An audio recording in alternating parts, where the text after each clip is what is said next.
Welcome back to the Schwowin's Nest. My name is Sandra, and I am so excited to show you some farmhouse cozy winter decor. This first project is using some of the Dollar Tree car wash wipes, and I picked two of these up last year, and they're a little bit of a cream color. If you noticed any of them this year, they're more of a pure white color. So now I've got a couple different shades of this. I'm taking two of them and just pinning the four corners together because they're not always 100% equal in how they're made. So pinning it will just help me keep the shape. This is the pillow I'm using as a base. I'm not going to take the cover off. I'm just going to actually make this new cover and put it right on top of the existing cover. This yarn is also from the Dollar Tree, and I just love how fluffy and fuzzy it is. It's perfect for this project. I'm also going to be using a large darning needle.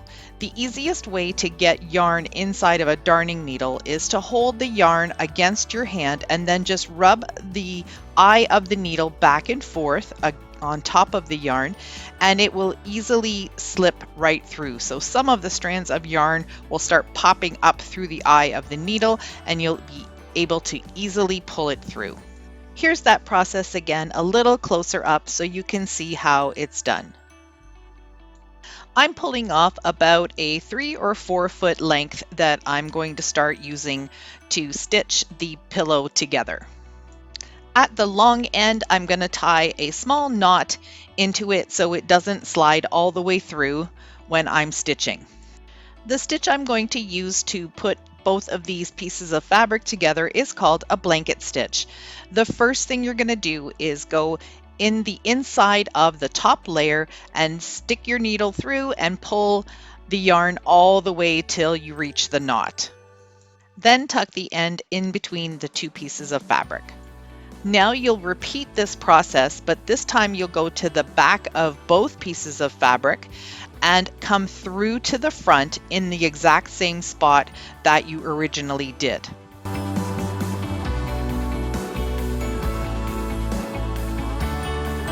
This is the important step. Before you pull the yarn all the way tight, you want to take your needle and go through the loop on the top, pull the yarn all the way through, and then snug up the yarn against the fabric.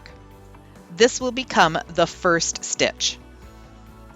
Now there's two things to decide. How long you want your stitch, so how far deep into the fabric you want it to go, and how far apart each stitch is going to be. I'm kind of going by about a 1/2 inch to 3/4 of an inch.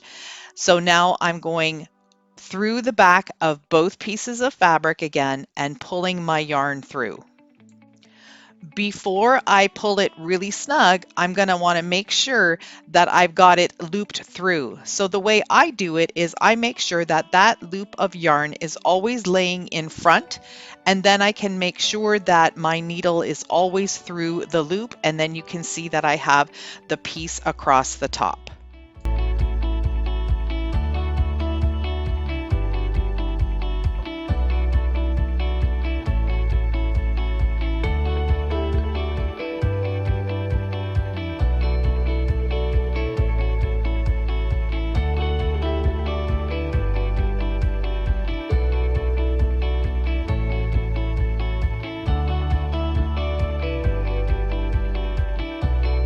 This is the first time I attempted a blanket stitch, and it looks like my stitches are a little off kilter sometimes, but you know what? I think that's just going to add to the rustic character and charm of the pillowcase.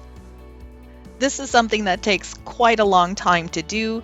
It's a little tedious, but you know what? Sitting in front of the TV and doing this is just totally fine. So I've finished 3 sides, and now I'm going to put my pillow inside, make sure I have it all fitting in there nice and snug, and then I'll finish off the last side.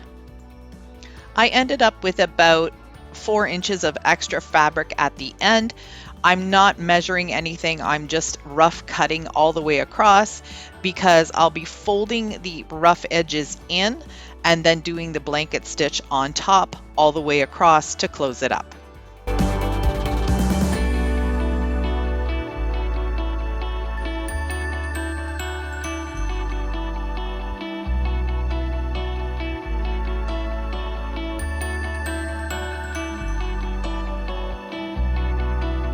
This is another pillow that I used the car wash fabric. I just literally stitched it right on top of the pillow and left out the fringe. This next project is going to be using a Dollar Tree wire wreath form and a roll of the faux fur ribbon that I picked up at Michael's when they had it 70% off.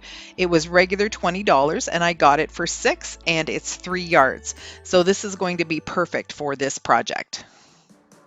This ribbon is wired on the edges, so it's going to be really easy to bend it around the wreath form. I do have my hot glue gun ready to go because I'm just going to glue the ends onto each other or onto the wire form just to tack them in place.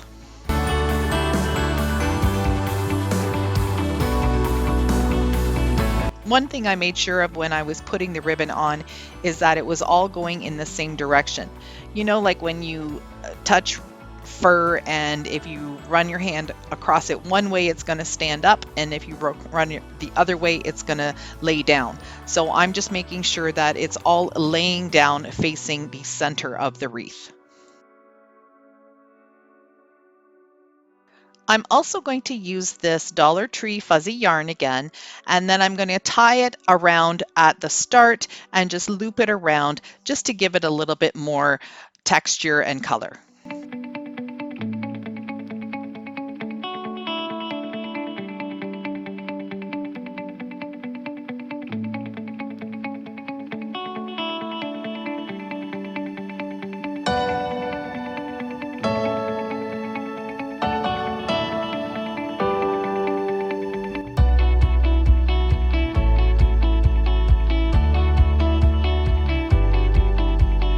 This last DIY is a trash to treasure.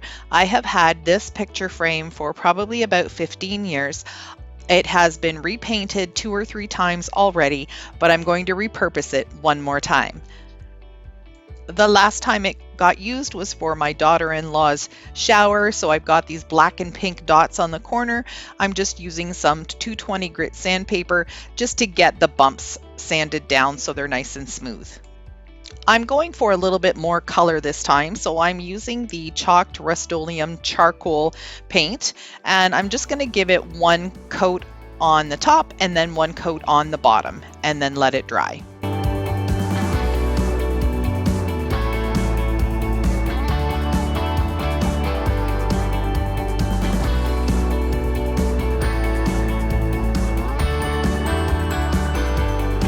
For the background of the sign that I'm making, I'm using the scrapbook paper that's in a wood grain look from Michael's, and I used the back cardboard of the frame as a template. Then I'm just going to use Scotch tape to tape these 2 pieces together and tape the actual paper right onto the cardboard.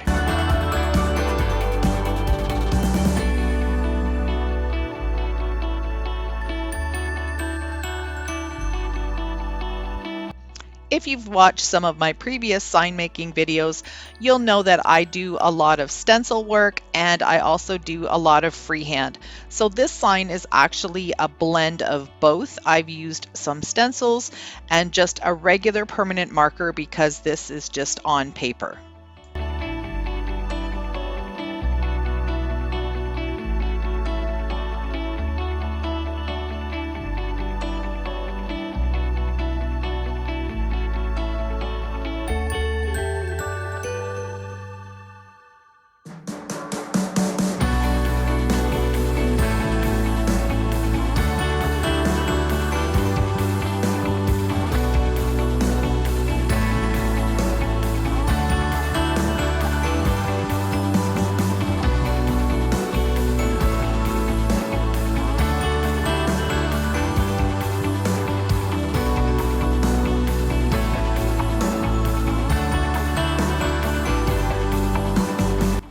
And since this is a winter decor, I took some of the wooden little snowflakes that I had and used my marker and painted them black or colored them black. And I'm just going to glue them onto the sign.